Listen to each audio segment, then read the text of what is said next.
अरे भाई बंता, मैं तो अब बहुत ज्यादा ही परेशान हो गया हूँ यार। कोई कहता है ये फंड ले लो, कोई कहता है ये फंड ले लो, कोई सही से समझाता ही नहीं है। कोई ये स्कीम बता देता है, कोई वो स्कीम बता देता है। अब क्या करें, तुम ही बताओ।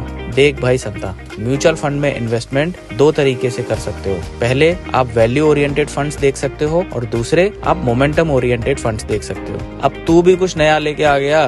नहीं भाई, सुन तो ले। वैल्यू ओरिएंटेड फंड्स का मतलब ये होता है कि इन फंड्स में जो फंड मैनेजर होते हैं आपके फंड्स को किसी ऐसे स्टॉक्स में इन्वेस्ट कर देते हैं जिन स्टॉक्स में लंबी अवधि के लिए पैसा लगाया जाता है और वहां से लॉन्ग टर्म में एक अच्छी सस्टेनेबल ग्रोथ के हिसाब से आपको प्रॉफिट मिलता है। मोमेंटम फंड्स वो फंड्स होते हैं जिसमें मार्केट अपॉर्चुनिटी को देख के, यानी कि मार्केट में अभी कौन सा स्टॉक्स अच्छा चल रहा है, किस सेक्टर में अच्छा परफॉर्मेंस है, इसको ध्यान में रखते हुए आपके पैसे को उस सेक्टर में या उस स्टॉक में लगाया जाता है और उससे जो भी बेनिफिट होता है उस बेनिफिट को तुरंत विड्रॉ करके दूसरे अपकमिंग सेक्टर के अंदर या स्टॉक के अंदर री इन्वेस्ट कर दिया जाता है। इस तरीके से शॉर्ट ड्यूरेशन में आपको ठीक ठाक बेनिफिट्स मोमेंटम फंड्स में देखने को मिलता है। लॉन्ग ड्यूरेशन में यदि तुम्हें इन्वेस्टमेंट करना है तो तुम्हें जाना चाहिए वैल्यू ओरिएंटेड फंड्स की तरफ, और अगर शॉर्ट ड्यूरेशन के लिए तुम्हें फंड्स में इन्वेस्ट करना है तो तुम्हें जाना चाहिए मोमेंटम फंड्स की तरफ। अरे लेकिन भाई, ये वैल्यू ओरिएंटेड फंड और मोमेंटम फंड्स पता कैसे चलता है? इसे देखने के लिए तुम्हें देखना होता है किसी भी फंड का चर्निंग रेशो। चर्निंग रेशो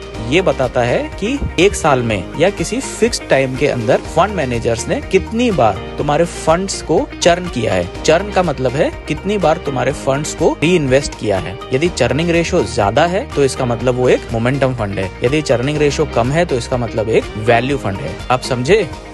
ऐसे ही इंटरेस्टिंग कंटेंट को सुनने और जानने के लिए हमारे चैनल को सब्सक्राइब करें और सुनते रहिए मिस्टर मार्केट को।